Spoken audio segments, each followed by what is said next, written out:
34 urte beteko dira laster, 1983ko abuztuaren lauan bilagun gualkiak eskuan, Zeledonen jeitsiera zuzenean emititzera joan eta atxilotuak izan zirenetik.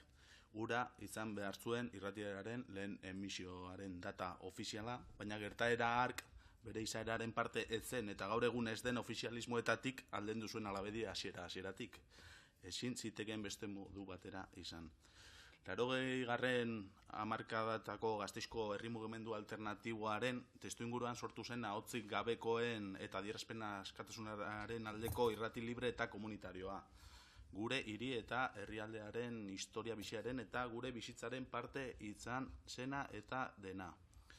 Jai alternatiboak, prozesio-ateoak, mugimendu antilimitarista, asamblearismoa, TM, Araba Saudi, gaztetxea, komikaren mundua, margolariak, antzerkia, sinema, txosnak eta nola ez, eta zer esanik ez musikan ere, ertzainak, zika, potato, korroskada, la polla, danba, S.A. Hemengo batzuek izango duzu ziurrenik mugimendu kontrakulturala referente gisa la movida madrileña, baina guk hemen, eta batzuk, jaio berriak ginen urte haietan, gure movida propioa genuen.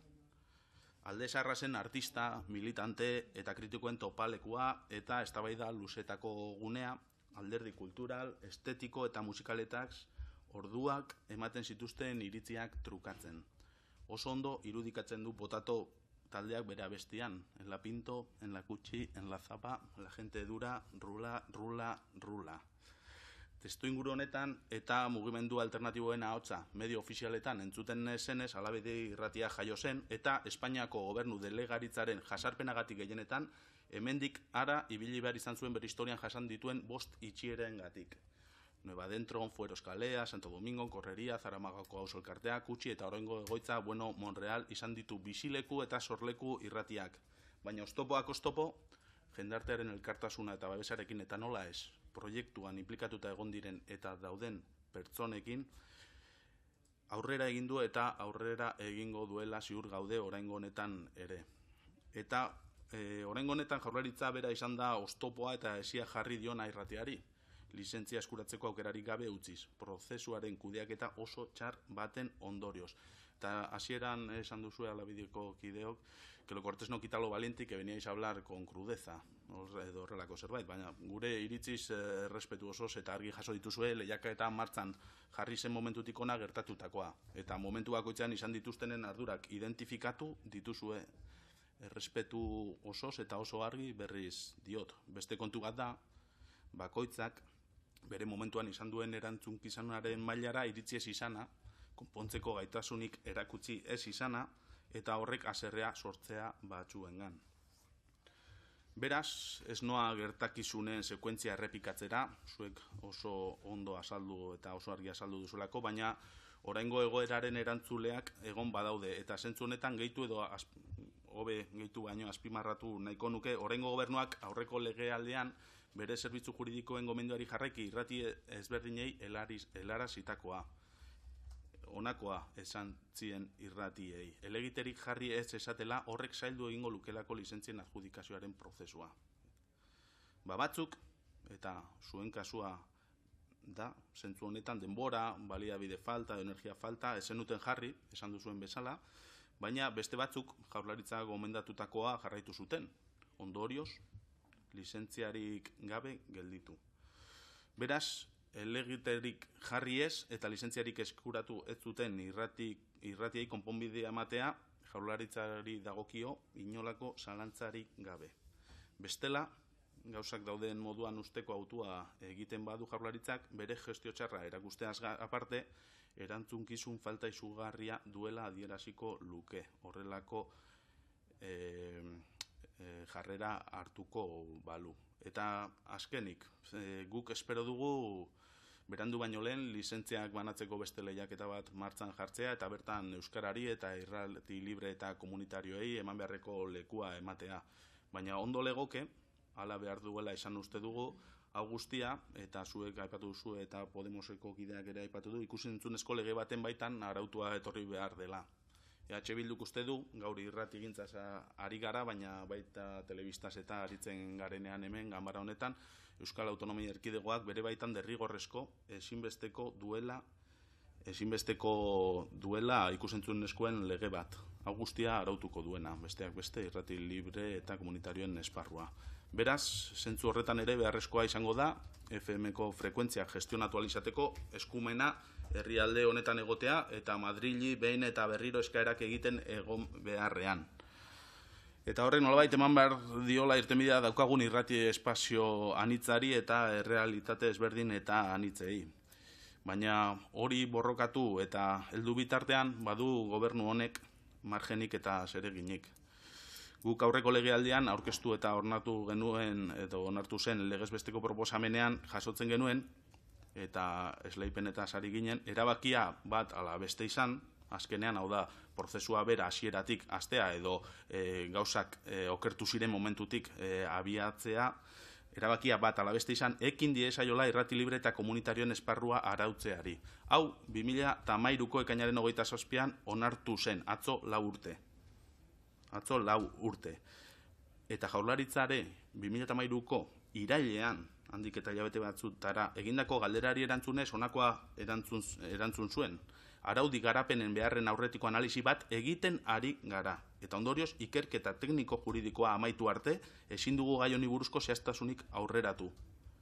Beraz, eta badakigu gaur hemen gobernuari interpelatzeko espazioa eta unea ez dela, baina uste dugu atzo 4 urte bete zirela. Hau onartu zenetik eta denbora nahikoa izan duela gobernuak irrati libre eta komunitarioak araubidean jartzeko.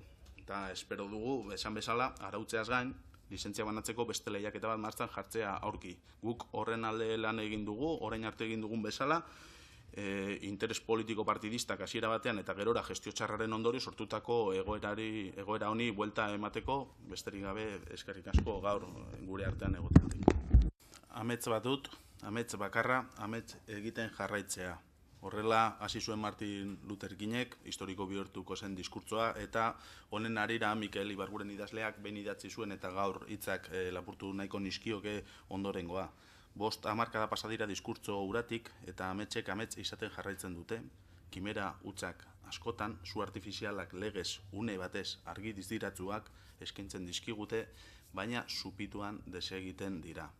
Hala baina, herri baten gogoa edo komunitate baten askamina agertzen dutelarik, ametsek amets izateari utzi eta utopia kolektibo bat osatzen badakite. Orduan, iparrorratz bilakatzen dira ametsok eta gure norabidea markatzeko baliagarriak izaten dira. Ametsa konpartitua delarik indar eragile handia baita. Emozioen arrago ezinbestekoa da eta ditugun jomugak gauzagarriagoak bilakatzen dira.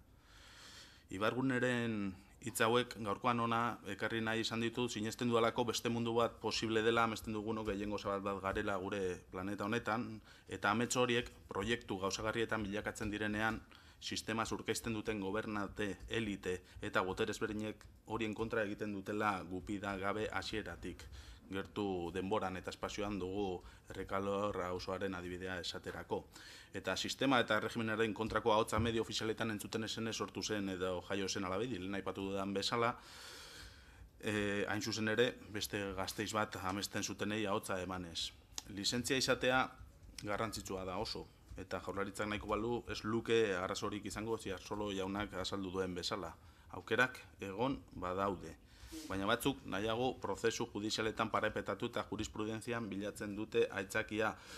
El gobierno vasco actual busca excusas en el proceso judicial abierto para no dar una solución a un caso específico como es el de Alavedi, que tuvo una adjudicación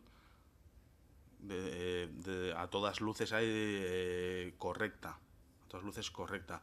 Por lo tanto, es verdad que todo el proceso se inició de aquella manera, hubo esas irregularidades. Por cierto, o sea, ahora que se parapetan o buscan excusas en el proceso judicial para la no concesión, por ejemplo, a la radio libre Alavedi, también nos gustaría que este gobierno vasco y en la actual legislatura también lo podría haber hecho, teniendo en cuenta los informes demoledores que hay de los dos técnicos o del técnico y la técnica y que estuvieron en la mesa de valoración y que hacían acusaciones muy graves de filtraciones por parte de la administración pública para atender a ciertos intereses. También nos gustaría que, pues bueno, ahora que se busca un poco y se parapetan en el tema del proceso judicial, pues ¿por qué no haber puesto un proceso judicial en marcha por parte del gobierno vasco en la anterior legislatura para poner luces y taquígrafos a lo que fue este proceso, desde todo punto de vista, un desastre.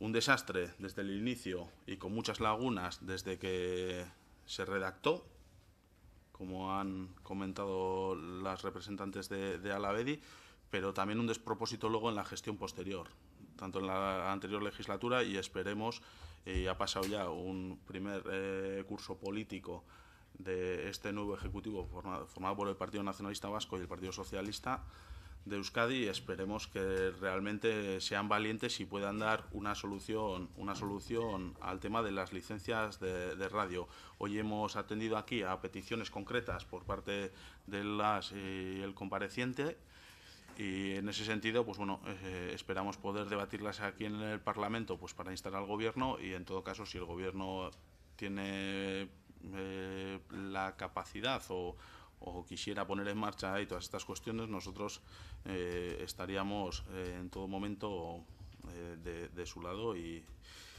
ayudando en ese camino. Beraz, hobe lizentziarekin noski, baina ziur gaude lizentziarekin edo lizentziarik gabe oraingoan ere zuen uhinek oztopo eta harresi guztiak gaindituko dituztela, eta hala izatea espere dugu, zeren ametzik gabeko bizitza, izarrik gabeko gaua.